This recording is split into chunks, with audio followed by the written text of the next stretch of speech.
साथियों, ईश्वर ने दो इंसान एक जैसे नहीं बनाए।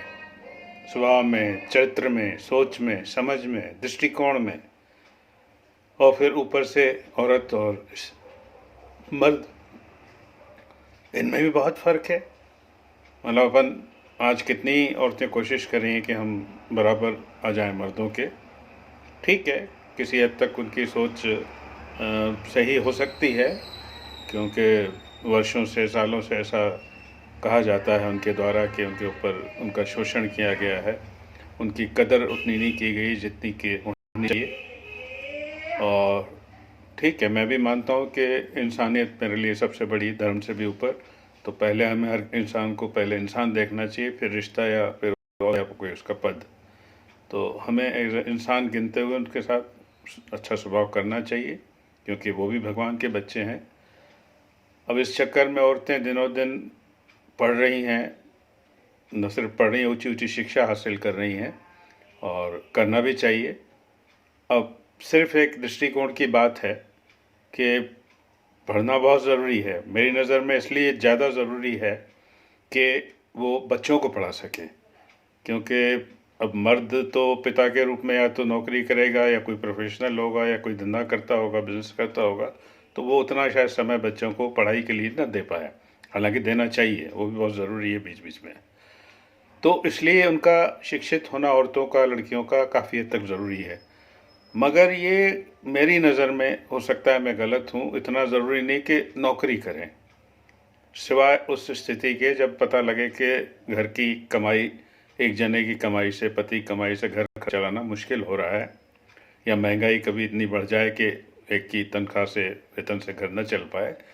तो वहाँ हो सकता है कि वो डिग्री, उनकी एजुकेशन, उनकी शिक्षा काम आए, सिवाय बच्चों के भी।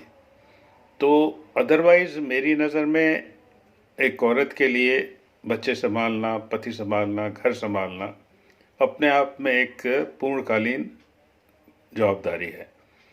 उसके बाद उसका अपना जीवन, इतना कुछ करने के बाद शायद थकती भी होगी।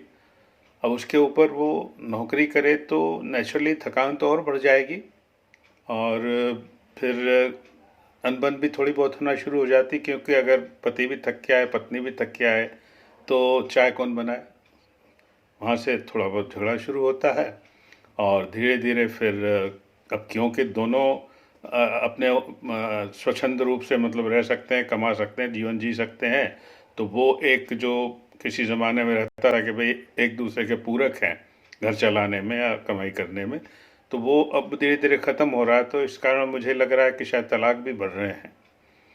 इतने तलाक बढ़ चुके हैं हिंदू धर्म में, तो ख़ासतौर से तलाक नाम का कोई शब्द ही नहीं है, इसको 7 जन्मों का संबंध कहा गया है। तो ये एक बहुत बड़ा जो फ़र्क आ गया है समाज में, सोच में, या शादी के उतना लंबा न चलने में, ये शायद आगे चल के समाज के लिए बहुत हानिकारक हो सकता है। तो इस पे थोड़ा सोच विचार की ज़रूरत है।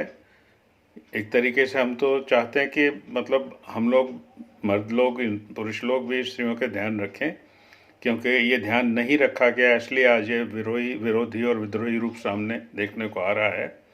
तो उसको करते हुए अगर हो सके तो मिलके निभा के चलें, जो नौकरी की ज़रूरत ना पड़े तो बहुत ही अच्छा है। नहीं तो इसका असर सब पे पड़ता है, क्योंकि आफ्टर ऑल वो भी इंसान है, थकेगी। तो ये इस तरफ थोड़ा ध्यान देने की ज़रूरत है मेरी नज़र में। तो घर के माहौल में एक अच्छा वातावरण पैदा करने के लिए, शांति के लिए, और तलाक़ों से बचने के लिए, मेरी राय में, सिवाय किसी इमरजेंसी की, या फिर सिवाय कोई ऐसा कोई काम हो, जैसे अब टीचर है तो कुछ बीच में आराम मिलता है, डॉक्टर है, या बैंक जॉब तक भी चलिए, लेकिन हालांकि आजकल बैंक जॉब भी बहुत में भी बहुत बिजी रहने लगे हैं। तो इस तरह के काम, या घर पे कोई पार्लर है या कुछ और काम है, इस तरह के काम साथ में अगर घर के किए जाएं तो शायद वो बेहतर होंगे। आगे तो अब सब लोगों की मर्ज़ी है, मतलब सब लोगों के, मेरे हिसाब से एक सोच विचार की बात है। जो समाज में माहौल चल रहा है, शादियों का विघटन होता जा रहा है, और हो सकता है आने वाले समय में शादी जैसा संबंध बनना बंद ही हो जाए एक तरीके से, जिस तरह से मतलब और स्त्री स्वच्छंद और पुरुष भी स्वच्छंद होता जा रहा है। तो इस तरफ एक्चुअली समाज के हिसाब से ये नहीं होना चाहिए। एक सदियों से समाज में एक सिस्टम चला आ रहा है, मतलब जिससे मतलब समाज बनता है, परिवार बनता है बिना किसी अड़चन के। तो ये एक सोचने वाली बात मैं मुझे लगता है होना चाहिए। आगे आप सब लोगों की मर्जी है। Thank you.